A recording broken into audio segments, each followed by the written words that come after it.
Hey there, I'm Margaret, and 2 years ago, my grandkids gave me a smartphone for my 72nd birthday. Their intentions were pure. They wanted me to stay connected, see family photos instantly, and video chat whenever we wanted.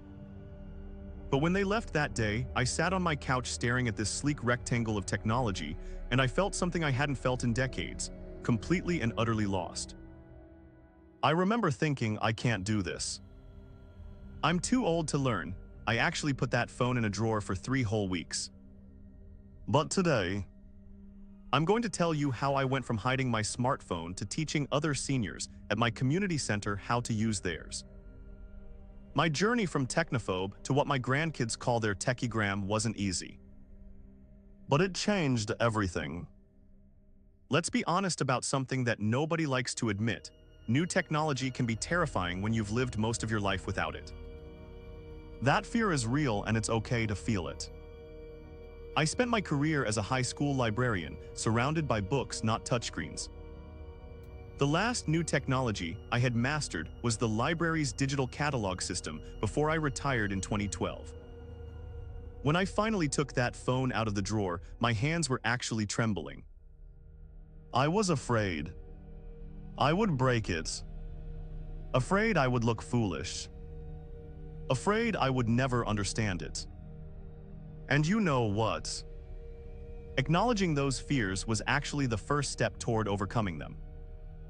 I remember calling my daughter and confessing, "Janet, I don't think I can use this thing. It makes me feel old," and her response changed my perspective. She said, "Mom, everyone feels intimidated by new technology. Even teenagers. The difference is they're not afraid to mess up." That hit me hard. I'd spent my entire career telling students to embrace the learning process, that mistakes were part of growth. And here I was, not taking my own advice.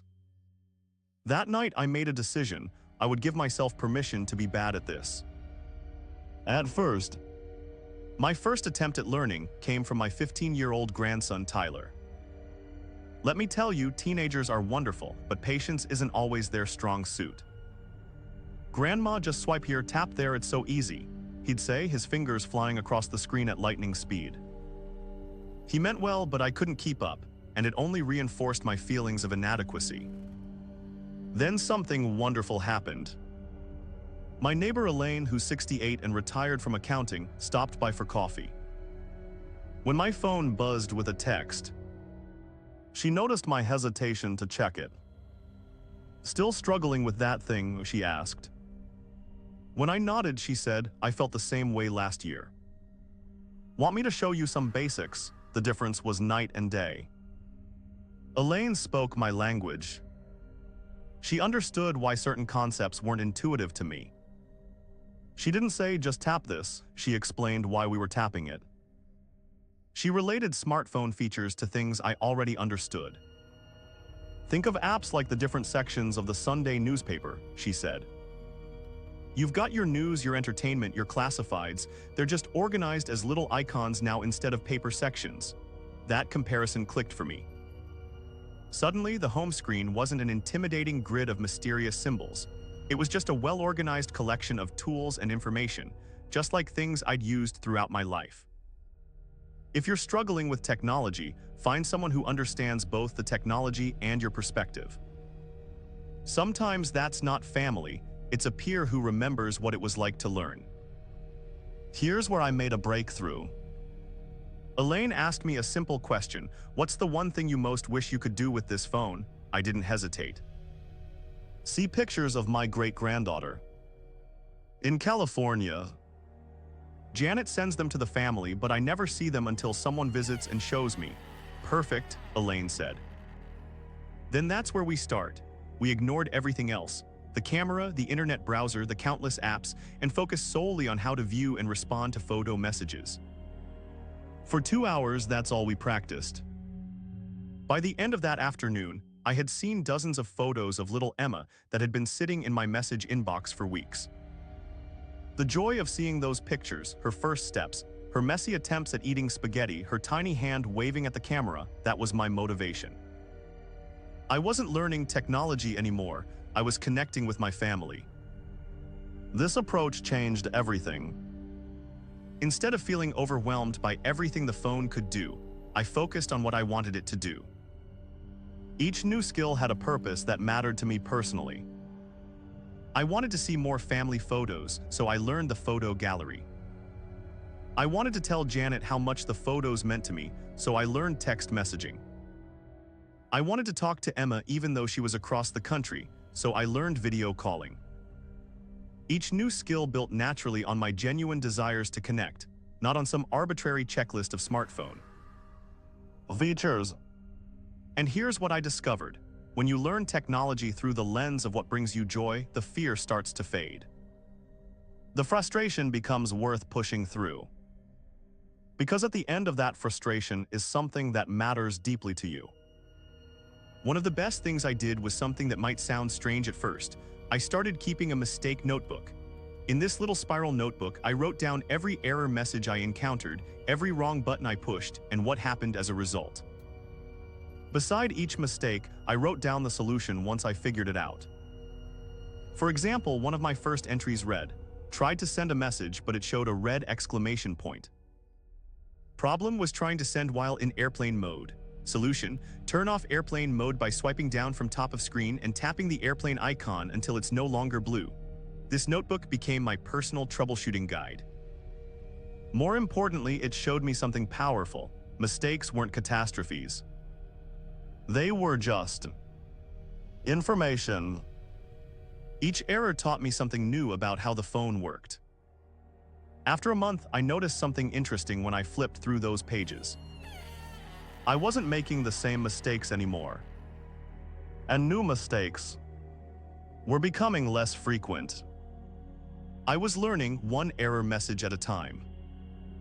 The notebook also became proof of my progress.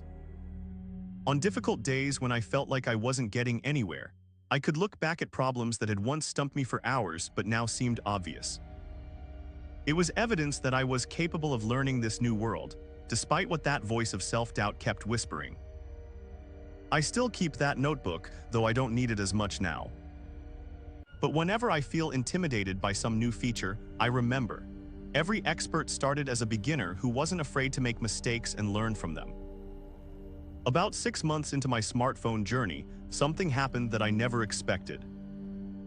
I was at my weekly bridge game at the senior center when Harriet, who's 80 and sharp as a tack at cards, was struggling to pull up a photo of her new great-grandson to show us. "This darn thing," she muttered, tapping randomly at her screen. "My daughter set it up, but I can never find anything." Without thinking, I said, "May I?" and reached for her phone. Before I knew it, I was showing her how to access her photo gallery, how to enlarge images with her fingers, and how to create an album specifically for family photos. The table went quiet and I looked up to find 3 pairs of eyes staring at me in amazement.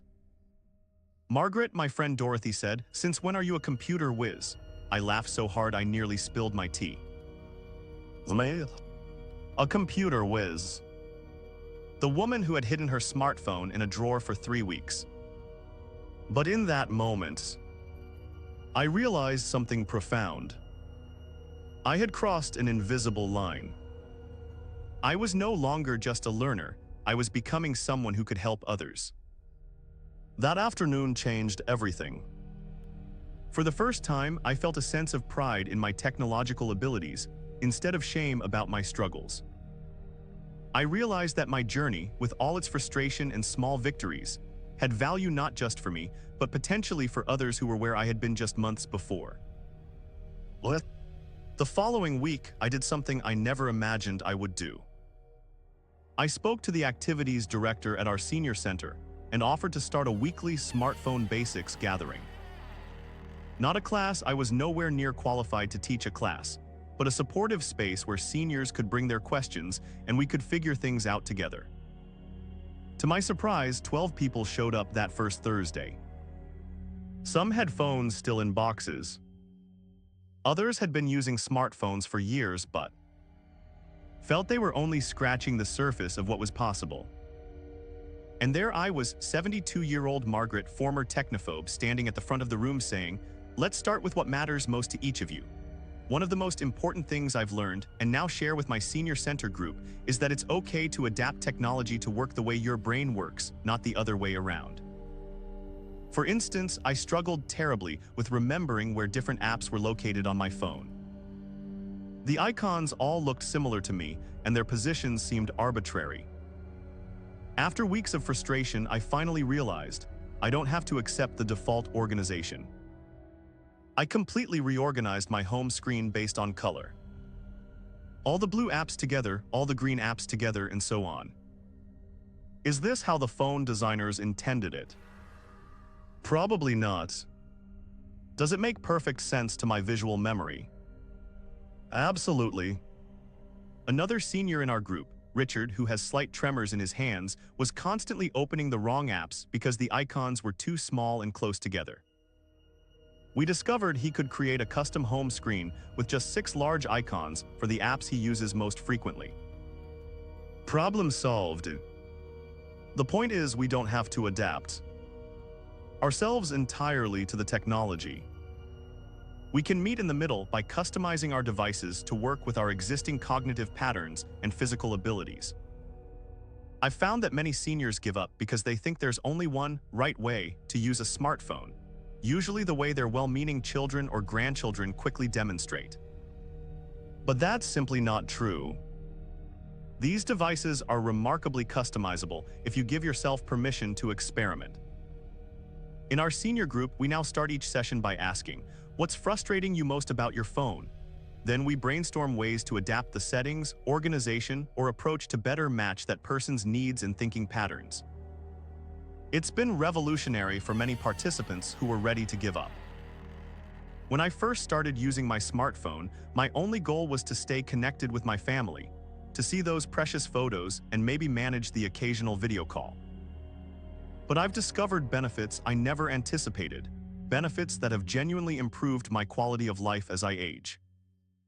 For instance, I've always been an avid reader, but arthritis has made holding heavy books painful for extended periods. My granddaughter showed me how to use the library app to borrow ebooks that I can read on my phone with customizable text size. I can now read comfortably in bed without my hands cramping from holding a hardcover. Then there's the navigation app. I've always prided myself on my sense of direction, but I have to admit, night driving to unfamiliar places had become stressful enough that I was avoiding evening outings. Now, with turn-by-turn voice directions, I've reclaimed my independence after dark. Last month, I drove myself to an evening concert 30 miles away, something I wouldn't have attempted a year ago. The health benefits have been surprising too.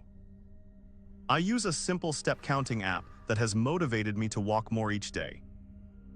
My doctor was amazed at my last checkup.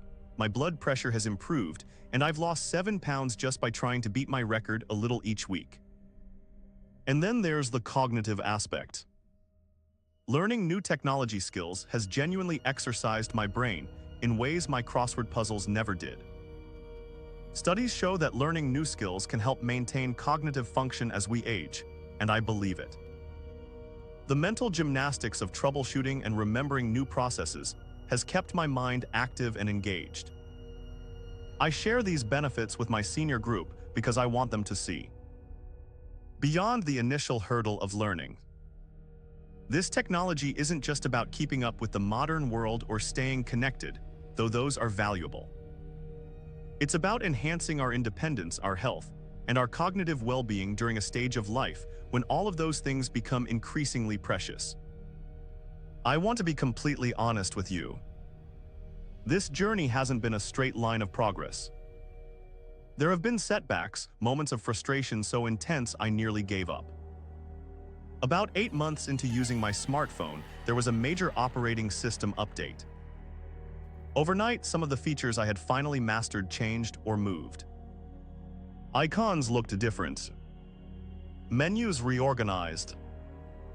I remember staring at my suddenly unfamiliar phone the next morning and feeling that old wave of inadequacy wash over me. I can't keep doing this, I thought. Just when I learn something, they change it. I called Janet in tears, ready to ask her to help me find a simple flip phone instead. But before I could, she said something that stuck with me. "Mom, that's not a senior problem. That's an everybody problem." My coworkers in their 30s were complaining about the same update all morning. That perspective shift was crucial. This wasn't about my age or ability, it was about the nature of technology itself. It evolves for everyone's. The difference wasn't that younger people innately understood the changes. It was that they expected change and had developed resilience toward it. So I tried a new approach. Instead of seeing each update or change as a setback, I began viewing it as an opportunity to practice my most important skill, learning how to learn. When something changed, I'd take a deep breath and say to myself, "All right, Margaret. Time to be a detective. What's different and how can you figure it out?" Sometimes I'd search for answers online. Other times I'd experiment through trial and error. Occasionally, I'd reach out to my now extensive network of fellow senior tech explorers. And here's what happened. With each disruption, my recovery time shortened.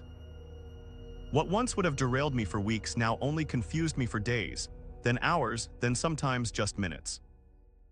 I realized that the most valuable skill isn't mastering any particular version of technology. It's developing the confidence that you can master whatever comes next. That confidence only comes from weathering changes and discovering that you survived them. Now when members of my senior group panic about updates or changes, I tell them, this feeling is temporary. You've learned this once and you can learn it again, probably faster this time. And we'll figure it out together. One of the most unexpected joys of my smartphone journey has been how it's transformed my relationships with younger generations in my family. Before, when my grandchildren would talk about apps or online experiences, I would smile politely while feeling increasingly disconnected from their world. There was a growing gap between us, not of love, but of shared experience and understanding. Now there's a new dimension to our relationship. My 17-year-old granddaughter Sophia was stunned when I commented on her Instagram post. "Grandma, you're on Instagram," she texted immediately. That weekend, she came over specifically to help me follow more family members and show me how to use filters for fun photos together. These technology moments have created new bonds between us. We laugh together when I accidentally use emojis inappropriately. They respect my questions more because they can see I'm genuinely trying, not just dismissing their digital world as unimportant. Most touching was when my grandson Tyler, the same one whose rapid-fire instructions had once left me feeling hopelessly behind, asked for my help.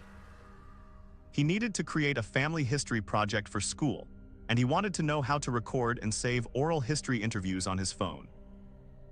We spent an afternoon exploring the voice memo features together, with me actually providing some guidance based on what I'd learned in my senior group.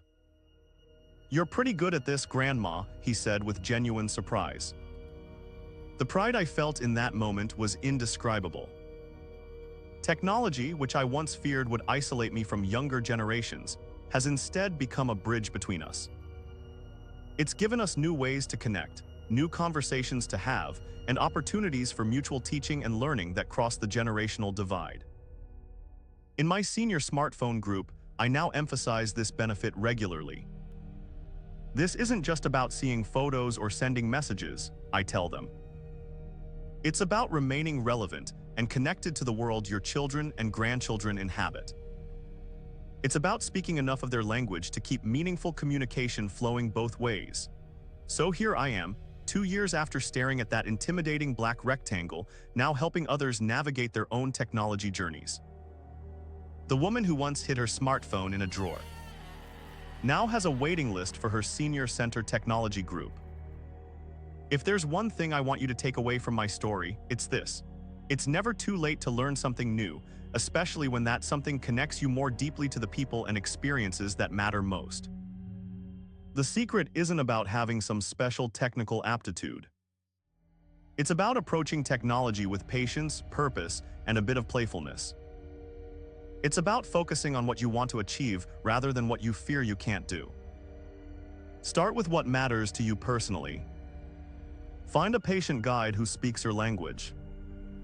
Give yourself permission to make mistakes, lots of them, and learn from each one. Customize your devices to work with your brain, not against it. Celebrate small victories. And remember that each new skill builds upon the last. Most importantly, recognize that learning technology at our age isn't just about keeping up with the modern world. It's about maintaining independence, stimulating our minds, and creating new pathways to connect with those we love. If my story resonates with you, if you've felt that same fear and hesitation, I hope you'll take one small step today. Maybe it's taking that phone out of the drawer. Maybe it's asking for help from someone patient. Maybe it's joining a senior technology group in your community. Whatever that step is, know that you're not alone. There are millions of us on this journey together, figuring it out one tap, swipe, and occasional accidental screenshot at a time. And trust me when I say, if I can do this, so can you. The view from this side of the learning curve is absolutely worth the climb. Thank you for listening to my story. I'd love to hear about your experiences with technology, the frustrations, the breakthroughs, and everything in between. Leave a comment below and let's continue this conversation. After all, that's what all this technology is really about, connecting with each other,